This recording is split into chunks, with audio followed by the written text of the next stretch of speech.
This is one of my like corporate life shirts that I'd wear in office that hasn't been touched since March of last year, so I decided to bust it out for the video, and I don't think I've laundered this since March 2020, so cheers to that. Hello, hello, hello. My name is Sarah, and if you're new here, I put new bookish content out every Thursday at 7 p.m. In today's video, we are going to be going over my recent steamy romance reads. So this will be all adult books, no YA. I have already done a YA recent reads, and I will link it up somewhere up there and as well down in the description box below.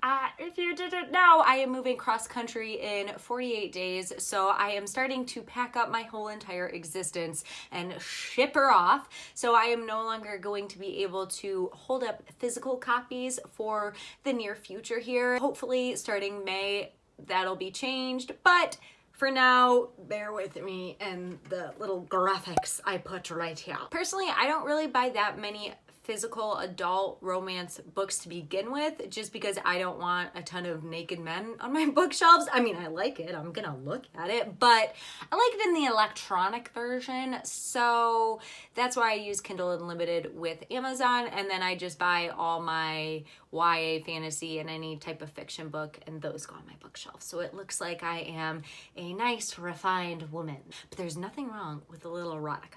The first couple I'm going to talk about are all by the same author. I just kind of want to put it out there if you have not read anything from her and are really into kinks and just kind of want to read a book and get it done with in one sitting. These are all probably easily under 100 pages, and they're all by that author Harley LaRue. My favorite book of all of hers so far has been The Dare, but she also has ones like The Arcade. I'm pretty sure there's one called Halloween, and I know there's a third one in her Dirty First Dates series. They're very quick and easy reads, under 100 pages, get into the action quick, and have a lot of kinks in them. They also, especially with The Dare, have quite a few trigger warnings as well. So if you have some triggers, I would definitely recommend reading the first page of the book to see if that's something you're into or not. So anything from her, definitely recommend if you're into just like a quick once and done type of situation. The next two books that I read were again by the same author and in the same series, but it's the kind of series that you don't have to read the first in order to read the second. They can be read separately. These books were by Jade West, and they were Dirty Bad Wrong and Dirty Bad Savage. Dirty Bad Wrong is the first book in the series, and I really enjoyed it. I gave it a 4 stars out of 5. This one has a very strong BDSM kink to it, so if that's something you're interested in,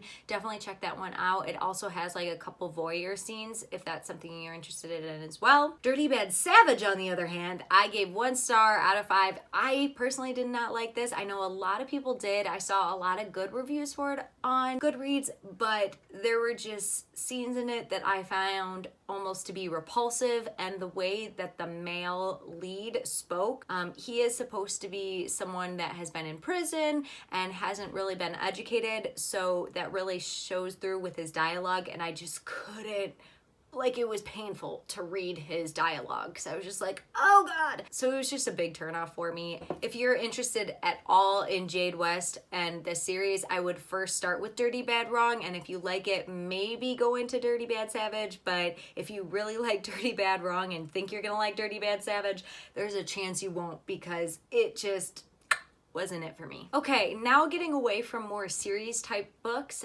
these were more or less standalones, or I read them as standalones. The first one was Worshipped by Brie Paisley. I believe this is the first in a series, but unfortunately I did have to DNF this book. We follow our main female lead who kind of keeps to herself and just is trying to focus on herself and her career, and then ends up falling in love with 2 completely different guys that don't know each other, and a relationship starts to form between the 3 of them. Oh man, when I tell you that this book was fast-paced, like, I swear, she falls in love in chapter 1 and you're like, what? Like, there is no character development, no relationship building. Like, you are thrown into this and you're like, I'm not even attached to these characters. I got probably 30% of the way in, and it felt like they were having experiences and fights about things that shouldn't happen until like 5 years into the relationship. So I really just couldn't get on board with this. Maybe if love at first sight is a trope that you are really interested in, maybe you would like this and could give this a try. But personally for me, it's not something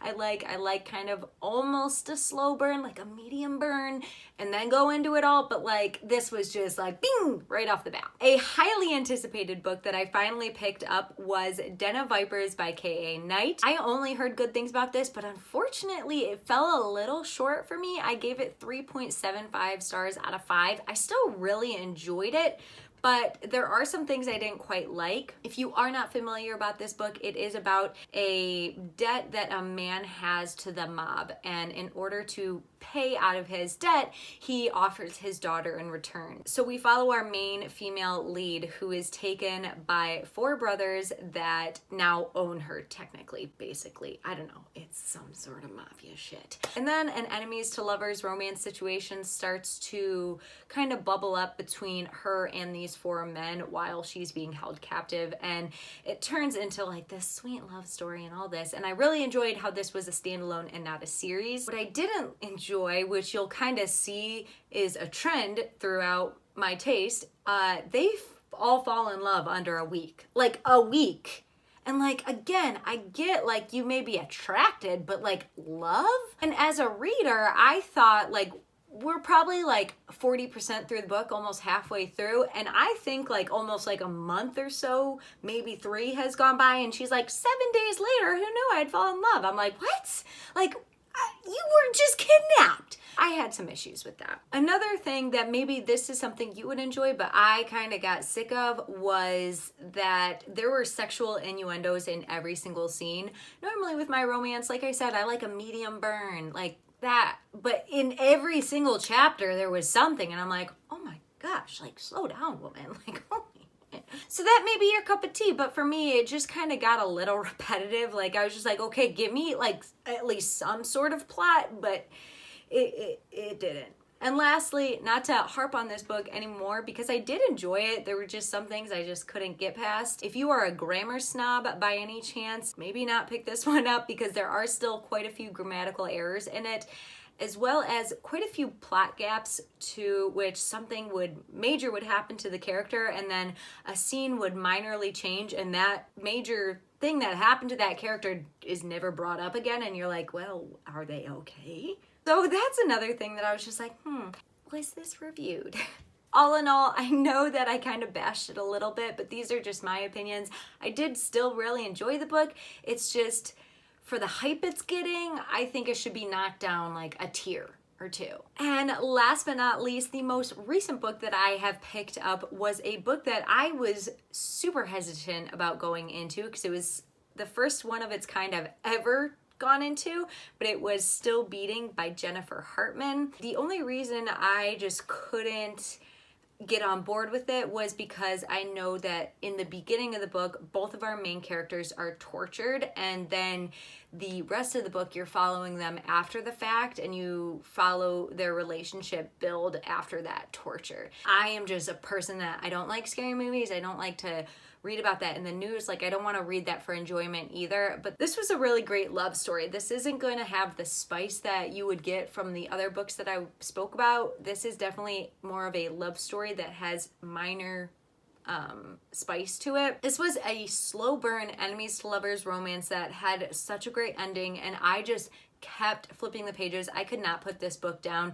despite the first couple chapters. They are hard to get through if that's something that you're not comfortable with, and I was able to get through it. But again, if that's something that is your trigger, I highly recommend looking at reviews or looking at what those triggers may be in the book prior to reading it. So I gave this book a 5 out of 5 stars. I think this was a phenomenal love story, and even though it was twisted, it really it helped with the plot, and it helped with the relationship that these 2 characters built together, because they hated each other before this trauma that they went through, and then after it they kind of relied on each other, and it was just great. I highly recommend this if this is something that you think you're comfortable with reading. But again, if you're looking for pure spice, I don't recommend this. This is probably like a 3.5 on my spice scale. I wouldn't go into this just for that. But if you want a love story, I recommend it. I hope you guys enjoyed this video. Please let me know down below what your recent romance read was and if you enjoyed it, and maybe I'll have to pick it up in a future video. If you haven't already, don't forget to give this video a thumbs up and don't forget to subscribe. I'll see you in my next video, and I hope you guys have a beautiful day.